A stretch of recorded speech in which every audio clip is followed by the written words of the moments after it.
Hello friends, welcome to the channel solution. आज के tutorial video में हम हीमोरॉइड्स यानी पाइल्स के बारे में डिस्कस करेंगे। हमारा discussion basically introduction, symptoms, cause, diagnosis और ट्रीटमेंट ऑफ हीमोरॉइड्स पे फोकस होगा। सबसे पहला पॉइंट हमारा इंट्रोडक्शन का है, तो आइए जान लेते हैं हीमोरॉइड्स है क्या। हीमोरॉइड्स बेसिकली एक कम डिस्कस किया जाने वाला टॉपिक है। हीमोरॉइड्स डाइजेस्टिव सिस्टम से जुड़ा हुआ एक डिसऑर्डर है जिसमें स्टूल के एक्सक्रीशन के समय रेक्टल के अंदर पाए जाने वाले वेन के इन्फ्लेमेशन की वजह से ब्लड के कुछ ड्रॉप स्टूल के साथ एक्सक्रीट आउट हो सकते हैं। During the excretion of stool the person may feel severe to moderate pain. ये पेन का परसेप्शन बेसिकली दो रीज़न की वजह से होता है। या तो उस पर्टिकुलर पर्सन को क्रॉनिक कॉन्स्टिपेशन है जिसकी वजह से स्टूल हार्ड हो गया है, और ये स्टूल हार्ड होने की वजह से फ्रिक्शन के साथ आपके स्मूथ मसल ऑफ रेक्टल को इरोड कर सकता है, उसमें कोई एक छिलने का एहसास प्रोड्यूस कर सकता है, जिसकी वजह से ये पेन और ब्लड के ड्रॉप्स बाहर करके आता है। बेसिकली हीमोरॉइड्स दो टाइप के होते हैं जिनको हम आगे के स्लाइड में देखेंगे, but main reason of haemorrhoids genetic, digestive system के रिलेटेड इम्प्रॉपर डाइजेशन यानी कॉन्स्टिपेशन या तो क्रॉनिक होगा, और कुछ मात्रा में देखा गया है कि मेंटल स्ट्रेस की वजह से भी हीमोरॉइड्स पाया जाता है। So there are several reason causes of hemorrhoids जिसको हम आगे के स्लाइड में देखेंगे। आइए अब हम हीमोरॉइड्स के टाइप्स के बारे में देख लें। वैसे तो 4 टाइप्स ऑफ हीमोरॉइड्स होते हैं, बट उनमें से इंटरनल और एक्सटर्नल ये दो टाइप इंपॉर्टेंट है, और बेसिकली ये दो टाइप्स पाए जाते हैं। इंटरनल हीमोरॉइड्स का मतलब नाम से क्लियर है, ऐसे हीमोरॉइड्स जो रेक्टल के अंदर पाए जाते हैं और अंदर पाए जाने वाले वेन के इन्फ्लेमेशन की वजह से ये कॉज हो जाते हैं। इंटरनल हीमोरॉइड्स जब प्रेशर अप्लाई करने की वजह से बाहर प्रोड्यूस होना शुरू हो जाए तो इसे प्रोलैप्स हीमोरॉइड्स भी कहते हैं। एक्सटर्नल हीमोरॉइड्स के वो टाइप हैं जिसमें ये हीमोरॉइड्स एनएस कैविटी के बाहर पाए जाते हैं। इन्हें देखा और महसूस भी आसानी से किया जा सकता है। बेसिकली बहुत सारे NSAID ड्रग्स हैं इनके ट्रीटमेंट करने के लिए, इनके पेन के परसेप्शन को भी ठीक किया जा सकता है। इंटरनल और एक्सटर्नल हीमोरॉइड्स में बेसिक अंतर ये है कि इंटरनल में हमारे जो हीमोरॉइड्स के वेन्स हैं इन्फ्लेम्ड हो चुके हैं, वो internally of the anus ridge करेंगे, और एक्सटर्नल हीमोरॉइड्स में ये बाहर आने की कोशिश करेंगे। इंटरनल चूँकि देख नहीं सकते इसलिए इनका ट्रीटमेंट थोड़ा सा डिफिकल्ट हो सकता है, और एक्सटर्नल इनको ईजिली टाई करके इनको डिस्ट्रॉय किया जा सकता है। सो कंपेरेटिवली इंटरनल से एक्सटर्नल ज़्यादा ईजी है रिमूव करने में। इसके बाद जो तीसरा टाइप होता है वो होता है थ्रोम्बोज्ड हीमोरॉइड्स। थ्रोम्बोज्ड हीमोरॉइड मतलब ऐसा हीमोरॉइड्स जो कि ब्लड के क्लॉट होने की वजह से बनता है। सो अगर इंटरनल प्रेशर या इंटरनल प्रेशर अप्लाई करने के कारण से किसी भी वेन में किसी तरह का इरोजन होता है और ये ब्लड क्लॉट हो सकते हैं, तो ये ब्लड स्वेलिंग को इंट्रोड्यूस करेंगे जिसकी वजह से पेन परसेप्शन होगा, इन्फ्लामेशन होगा, और एक लम्स एनएस के पास बनने की पॉसिबिलिटीज़ होगी। ये बहुत ज़्यादा पेन कॉज करेंगे क्योंकि जो नर्व एंडिंग है वो बाहर के पार्ट से कंटिन्यूस टच में होते हैं, यानी कि जो स्पाइल्स का लास्ट पोर्शन है उसके नर्व्स हमारे एनएस या फिर रेक्टल के आसपास की किसी भी स्किन से टच करेंगे, तो नर्व एंडिंग टच होने की वजह से सेंसिटाइजेशन कॉज करेगा, और ये आपके पेन परसेप्शन को मैनी फोल्ड इंक्रीज कर देंगे। और ये सबसे ज़्यादा अर्लीस्ट केस हो सकता है। अगर ये केस और आगे बढ़ जाएगा तो ये जो अर्लीस्ट केस ऑफ पेन है ये अगलीस्ट केस में बदल जाएगा, और इसका ट्रीटमेंट थोड़ा सा डिफिकल्ट हो जाएगा। अगलीस्ट मतलब सबसे बेकार टाइप का हीमोरॉइड्स।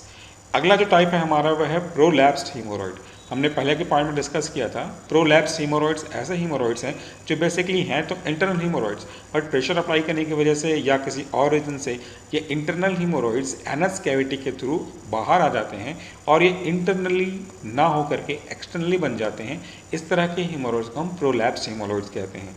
ये हीमोरॉइड्स बहुत ज़्यादा पेन परसेप्शन कॉज करते हैं क्योंकि ये अब इंटरनल ना हो करके ये एक्सटर्नल हीमोरॉइड्स के रूप में कन्वर्ट हो चुके हैं, और एक्सटर्नल हीमोरॉइड्स का नर्व एंडिंग हमारे एनस कैविटी या फिर अन्य स्किन से कांटेक्ट में आने के बाद ये सेंसिटाइजेशन कॉज करेगा और इसके लिए पेन परसेप्शन कॉज करेगा। चूँकि ये हीमोरॉइड्स बैक वापस जा सकते हैं कई बार, मतलब ये जो एक्सटर्नल हीमोरॉइड्स बन चुके हैं ये इंटरनल हीमोरॉइड्स जा सकते हैं, बट इसकी संभावना बहुत ही कम होती है। ये हमारे कुछ इमेज हैं जिसके हम सहायता से हम ये देख सकते हैं कि हीमोरॉइड्स इंटरनल और एक्सटर्नल किस तरह से होते हैं। आप इस इमेज में बहुत क्लियरली देख सकते हैं एनल कैनाल के अंदर बहुत सारे वेन्स हैं जिसमें एक वेन्स इन्फ्लेम्ड कंडीशन में आ गया जिसमें स्वेलिंग हो गई है। ये इंटरनल हीमोरॉइड्स का एग्जाम्पल है, और दूसरे इमेज में जो कि आपके राइट साइड में है वो एक्सटर्नल हीमोरॉइड्स जो कि एनस कैविटी के बाहर है। आप इससे समझ सकते हैं कि जब कभी भी स्टूल का एक्सक्रीशन होगा तो इंटरनल हीमोरॉइड के साथ उसका फ्रिक्शन होगा और ये ब्लीडिंग को भी कॉज कर सकता है। हीमोरॉइड्स के वैसे तो बहुत सारे सिम्टम्स हैं, बट इन सिम्टम्स को देख करके हमें ये अंदाज़ा लगा लेना चाहिए कि इस पर्टिकुलर पर्सन को हीमोरॉइड्स होने की संभावना है। ऑल्दो ये क्लियर इंडिकेशन नहीं है, फिर भी एक पॉसिबिलिटीज़ है, जिनमें पहला सिम्टम्स है पेनलेस और पेनफुल ब्लीडिंग वाइल इवैक्यूएटिंग और एक्सक्रीटिंग द बॉवेल।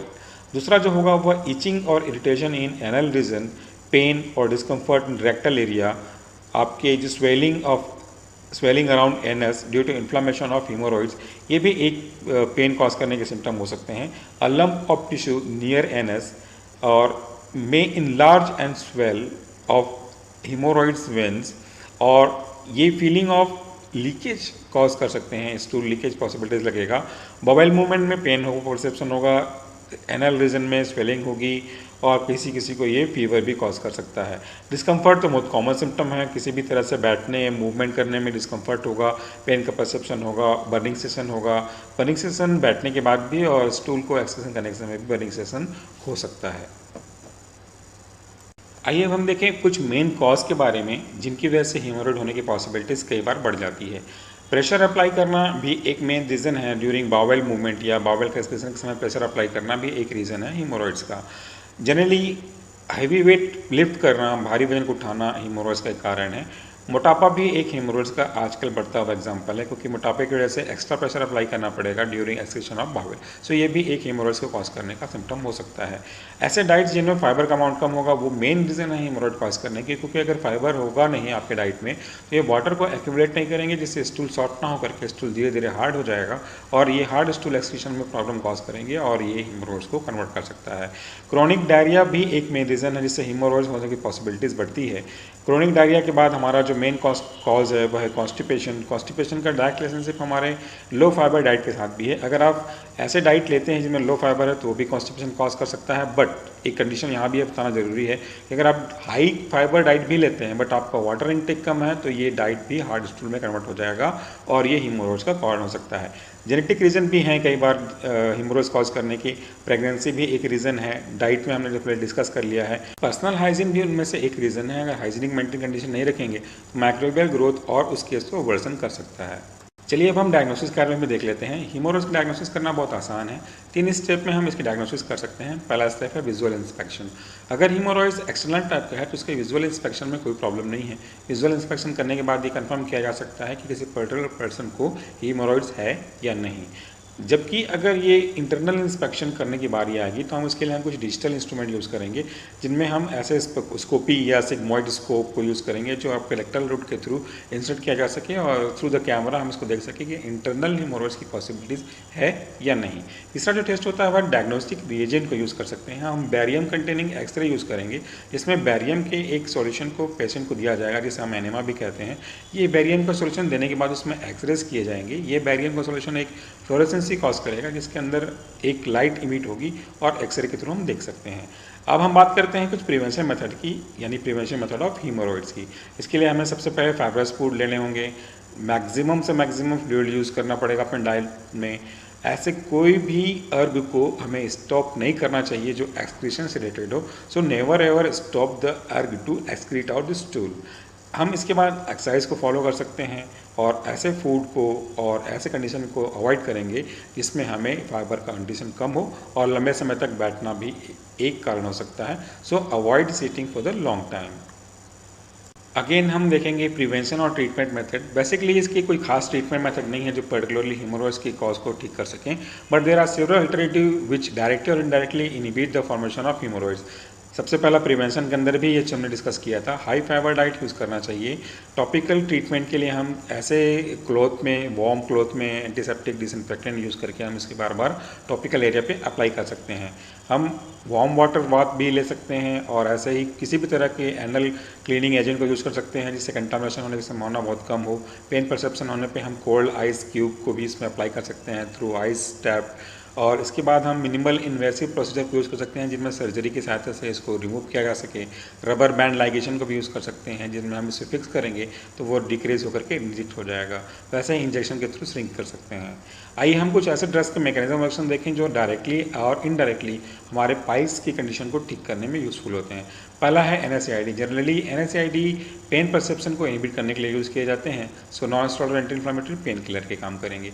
इनके मैकेनिज्म यहाँ पे दिए हुए हैं कि कैसे NSAID अपना मैकेनिज्म शो करते हैं, जिसे आप पॉज करके भी देख सकते हैं। इसके बाद एंटी कॉन्स्टिपेशन ड्रग यानी ऐसे ड्रग जो कॉन्स्टिपेशन को प्रॉब्लम को ठीक करने में यूज़ किए जाते हैं, वो काफ़ी हद तक हेमोरेज की प्रॉब्लम से रिजॉल्व करने में बहुत मदद करते हैं। इनमें कई सारे ड्रग्स हैं जिनका क्लासिफिकेशन हमने फर्दर दिया हुआ है। इस साइट पे आप देख सकते हैं कौन से ड्रग किस तरीके से काम करते हैं। So there are so many drugs like bulk purgative, stool softener, osmotic purgative, stimulant purgative. ये आपकी कॉन्स्टिपेशन की प्रॉब्लम को रिजॉल्व करेंगे, और जब कॉन्स्टिपेशन की प्रॉब्लम सॉल्व हो जाएगी तो काफ़ी हद तक हेमोरेज की होने की संभावना और हेमोरेज की प्रॉब्लम भी सॉल्व हो जाएगी। ये ड्रग्स हैं जो कॉन्स्टिपेशन को ठीक करने के लिए यूज़ किए जाते हैं, जिनके अंदर बेसिकली मेन कैटेगरी है bulk forming agent, stool softener, stimulant, osmotic purgative. Bulk forming agent के अंदर हमारे पास ब्रांड है, इसबगोल है, मेथिल सेल्यूलोज है। स्टूल सॉफ्टनर के अंदर हमारे पास डेक्सट्रोज, लिक्विड पैराफिन है, और स्टिमुलेंट के अंदर हमारे पास परगेटिव एजेंट हैं जो स्टिमुलेंट काम करते हैं, वो हैं एंथ्राकिनोन और आपके फिक्सेड ऑयल।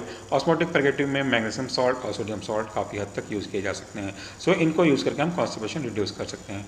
अगर आप इसके PDF नोट्स डाउनलोड करना चाहते हैं तो डिस्क्रिप्शन में जाकर के फेसबुक पेज पे जा सकते हैं, जहाँ से आपके पूरे नोट्स डाउनलोड कर पाएंगे। Thank you.